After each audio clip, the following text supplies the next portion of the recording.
마스크와 보호장구를 착용한 화재 감식팀이 시커멓게 그을린 아파트 내부로 들어갑니다. 오늘 오전부터 서울 관악구 봉천동 아파트 화재 현장에서 진행된 합동 감식에서 당국은 최초 발화 지점과 불이 번진 경로를 파악하는 데 주력했습니다. 하지만 어제 불이 났던 4층이 CCTV 사각지대라 방화 당시 영상 확보엔 실패했습니다. 경찰은 4층 복도에서 숨진 채 발견된 방화용의자 60대 남성 A씨 부검 결과 화재로 인한 사망 추정이라는 1차 구두 소견을 받았습니다. 다만 A씨가 스스로 몸에 불을 붙인 것인지 방화 과정에서 변을 당한 것인지는 확인되지 않았습니다. A씨는 지난해 말까지 해당 아파트 3층에 살면서 바로 윗집 주민과 층간소음 문제로 갈등을 빚었던 걸로 전해졌습니다. 지난해 추석 연휴엔 몸싸움을 벌여 경찰까지 출동한 걸로 알려졌습니다. 시끄럽다고 엄마한테 해코지를 한 거예요. 서로 밀치다 보니까는 저도 넘어졌고 그 사람도 제가 좀 역성을 잡은. 아파트 주민들을 상대로 당시 갈등 상황 등에 대한 조사를 진행 중인 경찰은 조만간 A씨 모친을 불러 사실관계를 확인할 방침입니다. 경찰은 어제 화재 현장에서 A씨의 것으로 보이는 휴대전화도 확보했는데 오늘 국과수에 디지털 포렌식을 의뢰해 방화 관련 검색 기록 등을 확인하고 있습니다. 또 A씨가 방화에 사용한 뒤 현장에서 불에 탄 농약 분사기에 대한 감정도 국과수에 의뢰한 상태입니다. SBS 김태원입니다.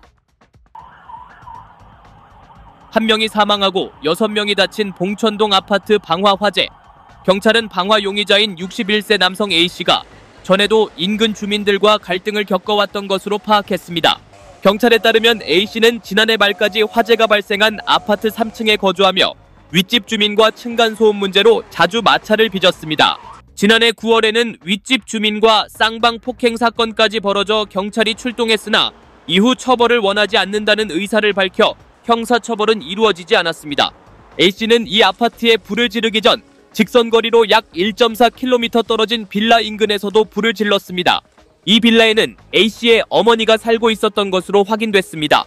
빌라 주민들에 따르면 A씨는 이곳에서도 다른 주민들과 잦은 다툼이 있었습니다. 한 주민은 A씨가 지나가는 사람들에게 욕을 하거나 시비를 걸어 경찰차가 여러 번 출동했다고 전했습니다. 또 인근 공사 현장에서는 책임자와 계단에서 싸우다가 현장 책임자를 밀쳐 벌금을 부과받은 적도 있다고 밝혔습니다. 다른 주민은 A씨가 밖에서 학생들이 농구공을 튀기는 소리에도 시끄럽다고 소리를 지르거나 욕을 했다고 말했습니다. 또 다른 목격자는 A씨가 오늘 혼자 욕설을 하며 화를 내다가 불을 지르고 휘발유가 담긴 통을 오토바이에 싣고 떠나는 모습을 봤다고 증언했습니다. 망치 같은 건지 무슨 이런 거 이렇게 콩콩콩 계속 찢는 소리. 그 콩콩 소리 어떤 때는 2시 반에 또 콩콩 돼갖고 새가 깨기도 하고 어떤 때 또 12시 반에 또 콩콩 되기도 하고 그리고 그 아주머니하고 이제 그 4층 그 라인 거기서 이제 막 싸움할 때 다 죽여버린다고 막 이러기도 했었어요. 경찰은 오늘 오전 8시쯤 봉천동 아파트에서 한 남성이 화염 방사기를 쏘고 있다는 신고를 접수해 A씨를 유력 용의자로 특정했습니다. 경찰은 이 남성이 현장에서 발견된 농약 살포기에 기름을 넣고 아파트에 불을 지른 것으로 추정했고 현장에서 불에 탄 A씨의 변사체를 발견했습니다. A씨의 주거지에서는 유서가 발견됐으며 유서에는 어머니를 잘 부탁한다는 취지의 내용이 담긴 것으로 전해졌습니다. 검은 연기에 휩싸인 한 아파트. 아파트 불났어요. 어떡해. 지난 월요일 관악구 아파트의 주민들은 방화 사건으로 아비규환의 아침을 맞았습니다. 이것이 바로 이 화재가 발생했던 장소입니다. 바로 이 앞쪽에서 이 방화가 이루어졌던 거예요. 불길은 2시간이 채 걸리지 않아 잡혔지만 화재가 시작된 401호와 404호 내부는 쑥대밭이 됐는데요. 저는 비행기가 누가 폭격한 줄 알았어요. 정말로. 이게 흔들렸어요, 전체가. 빵 하더라고요. 그래서 지진 날. 나 전쟁 났구나 이렇게 생각을 한 거예요. 제 아줌마 매달려서 떨어지고 남자 한 명은 1층에 매달려 있고 그 아저씨도 불이 막 나오니까 살려달라고 연기 막 나오는 상황이니까. 이 사고로 화재를 일으킨 60대 남성이 사망하고 4층에서 추락한 60대 여성, 80대 여성 2명을 포함해서 총 6명이 다쳤습니다. 빠르게 대피해서 다치지 않은 주민들도 있었지만 집 곳곳에 화재 흔적이 남은 탓에 그들 역시 고통을 겪고 있었는데요. 지금 이 그을음들이 위층으로 다 들어왔거든요. 제가 지금 서 있는데도 굉장히 유독가스 냄새가 많이 납니다. 지낼 수가 없는 상황이에요. 그렇죠. 방화범은 도구를 이용해서 404호 내부에 불을 지른 후 복도를 따라 이동해 조금 떨어진 402호 내부에도 불을 질렀습니다. 4층 복도에서 숨진 채 발견된 방화범, 미리 유서를 준비해둔 상태였다고 하는데요. 근데 60대 남성은 이곳에 불을 지르기 전 자신의 집 앞에서도 다른 주택에 불을 질렀던 것으로 드러났습니다. 아파트에 방화하기 전 이 근처에 있는 본인의 거주지 빌라 주변에서도 불을 질렀다는 겁니다. 방사기인가요? 지금 보시면 곳곳에 방화 흔적이 있거든요. 여기도 지금 불을 지른 흔적이 남아 있고요. 여기뿐만 아닙니다. 보시면 이 좁은 골목을 따라 주차된 오토바이와 늘어선 빌라 건물 외벽 등에서 방화의 흔적을 확인할 수 있었는데요. 이곳에도 마지막으로 불을 질렀습니다. 왜 이런 일을? 이 새까맣게 그림이 남아있는 빌라 외벽. 지나가던 주민이 불을 끄지 않았다면 큰 불로 번질 뻔했다고 합니다. 태연하게 하더라니까. 그러니까 나는 호도거는 줄 알았지. 태연하게 했어요. 휘발유 뿌리고 하얀 방사기로 그냥 박스에 세는 맞네요. 화염 방사기. 범행 도구는 수사 초기 농약 살포기로 알려졌었죠. 충전용 다목적 고압 살포기이며 차량 세척, 저온 관리 등 사용되는 제품으로 농업기계로 보기는 어렵고 가정용으로 봅니다. 개조한 건가요? 이 방화범은 차량을 세척할 때 쓰는 충전식 고압 세척건에 인화성 액체를 넣어서 분사한 것으로 보입니다. 이 빌라 근처에서 1차 방화를 마친 뒤 오토바이에 인화성 액체를 싣고 이동한 방화범. 약 15분 거리에 떨어져 있는 관악구 아파트까지 가서 2차 방화를 저질렀던 것입니다. 충격적이네요. 그런데 이 방화범 과거 이 아파트에서 거주했던 주민이었다고 하는데요. 여기까지 와서 불을 지른 이유는 무엇 때문이었을까요?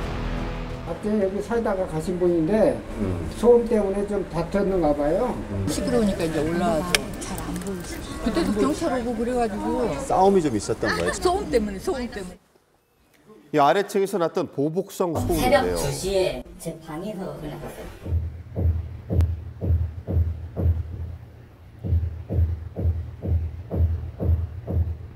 이게 망치로 계속 방에 이거를 이렇게 벽을 그냥 쳤다고 하더라고요. 벽을.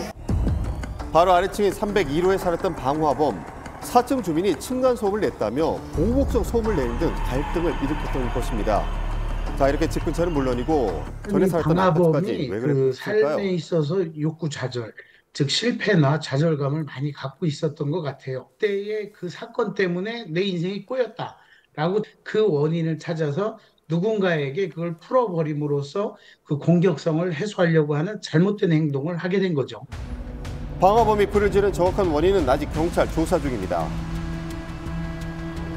그런데 방화범이 거주했던 빌라 근처 주민들 또한 그를 잘 알고 있었는데요.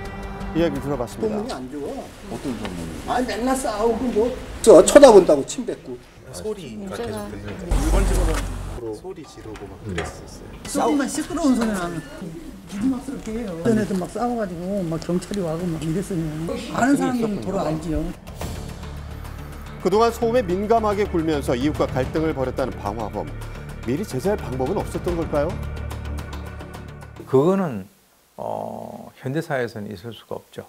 그런 행동을 했다라고 해서 그 사람을 자세히 보고 있다가 이건 좀 문제가 될 것 같으니까 정신병원에 보내야 된다든지 이런 조치를 하는 것은 현실적으로 불가능하다는 거죠. 잦은 갈등으로 불안감을 조성했더라도 사전에 막을 방법은 없다는 건데요.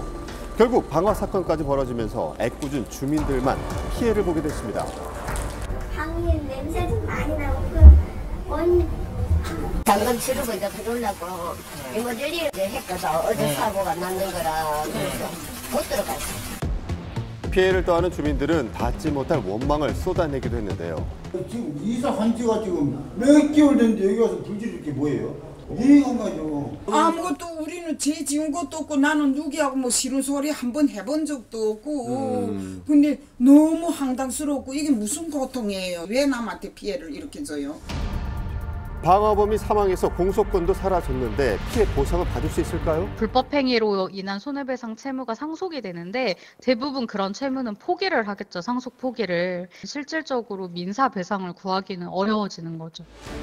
다행히 관할구청과 공공기관이 나서서 피해 가구를 지원하기로 했는데요.